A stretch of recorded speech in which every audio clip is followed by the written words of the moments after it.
Dans ce cours, nous parlerons de dimensionnement des éléments en traction simple. C'est un chapitre qui fait partie du module des structures en béton. Donc, nous allons commencer bien sûr par une petite définition. Une pièce en béton armé est sollicitée en traction simple lorsque les forces agissant sur toute section droite se réduisent à un effort normal de traction appliqué bien sûr au centre de gravité de cette section. Pour le dimensionnement des armatures longitudinales de ces éléments-là, on va supposer que l'ensemble ou la totalité de l'effort de traction est supporté bien sûr par les armatures et le béton tendu, il est négligé. Et ça se voit bien sûr au niveau des formules qu'on va expliciter par la suite. Donc par rapport à l'état limite ultime, on a la section des armatures à l'état limite ultime qui doit être supérieure ou égale à l'effort NU qui est l'effort extérieur appliqué bien sûr à l'élément de traction, pondéré à l'état limite ultime, divisé par FE, qui est la limite élastique garantie de l'acier, sur gamma S, qui est le coefficient de sécurité de l'acier. Donc, comme vous le voyez ici, au niveau de cette formule-là, on n'a pas le terme de la section du béton B. Et de même, à l'état limite de service, on a ASER supérieur ou égal à NSER sur sigma S, qui est la contrainte admissible de l'acier. Cette contrainte, elle sera par la suite calculée par ces formules-là. Donc, ça dépend bien sûr du condition de fissuration qu'on prend bien sûr par rapport aux éléments tirants.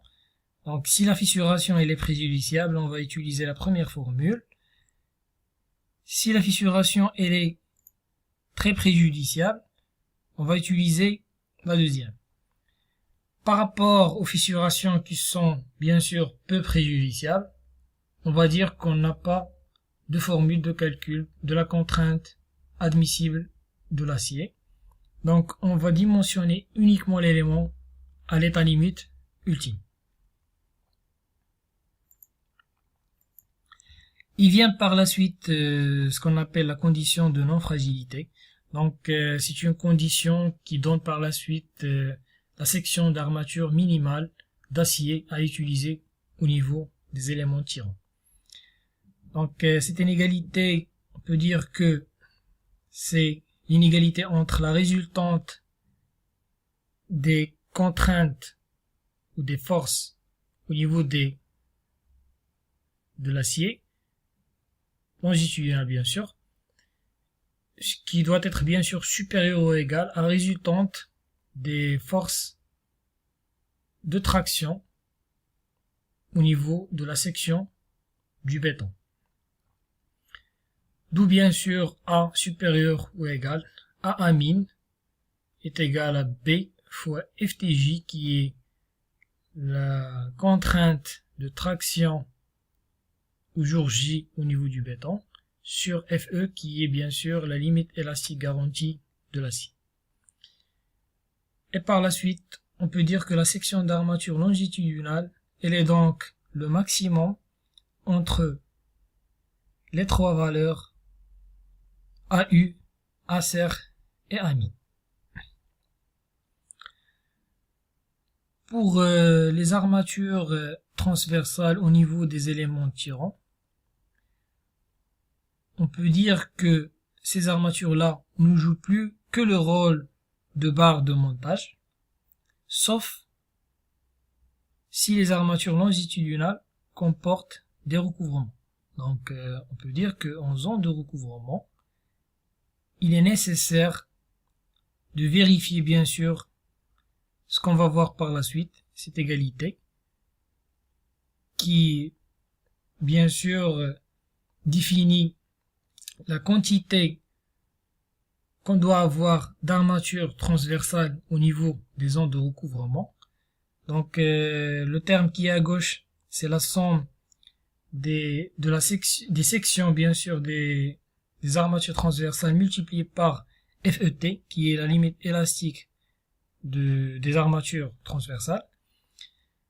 Deuxième terme qui est à droite, c'est le nombre de barres à recouvrir multiplié par la section d'armature longitudinale fois FE, qui est la limite élastique de l'acier.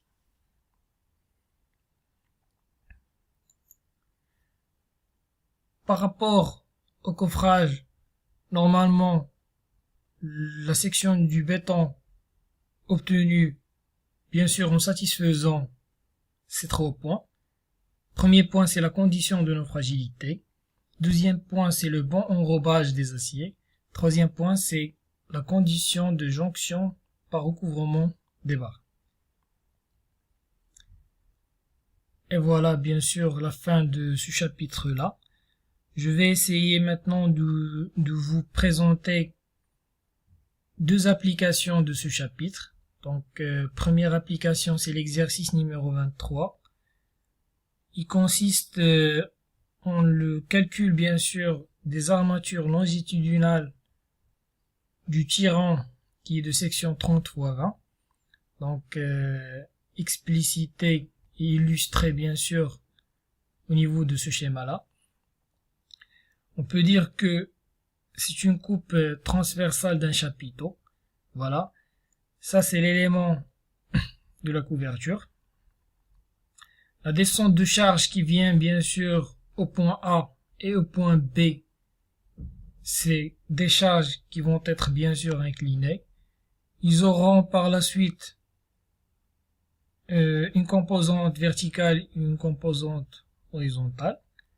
Les composantes horizontales, c'est les composantes qui, bien sûr, définissent les charges extérieures appliquées sur le tirant et qui sollicitent par la suite cet élément à la traction simple. Donc, on peut dire que ici, on nous donne les efforts déjà pondérés à l'état limite ultime et à l'état limite du service sur le tirant. La qualité de l'acier, c'est FEE 400. Le béton, c'est un béton de 18 mégapascales. Et le type de fissuration, c'est des fissurations peu nuisibles ou peu préjudiciables. Pour la deuxième application, donc c'est l'exercice numéro 24. Donc c'est un tirant de section 18 x 18 cm². Donc en regardant ce schéma-là, on peut voir que on n'a pas la continuité de cet élément vertical au niveau de la partie inférieure du plancher. Donc toute charge appliquée sur la surface sera par la suite transmise au niveau de ce nœud-là par les éléments horizontaux, les poutres, les poutrelles, etc. Et par la suite, ce tirant, il va transmettre cette charge, bien sûr, étant sollicité à la traction vers la couverture. Et cette couverture, par la suite, elle va transmettre ces charges aux poteaux qui vont descendre jusqu'aux fondations. Les données de l'exercice, c'est des charges permanentes et des charges d'exploitation par mètre carré. La surface de plancher agissant sur le tirant CS est égale à 18 mètres carrés. Donc ça, c'est la surface d'influence. La hauteur du tirant CH est égale à 2,80 mètres. L'acier, c'est un acier FEE 400. Et la qualité du béton, c'est 20 mégapascales. La fissuration, elle est préjudiciable. Et l'enrobage, il est supérieur ou égal à 2 cm. Je vais essayer de vous envoyer par la suite la correction de ces 2 applications, bien sûr. Et merci pour votre attention.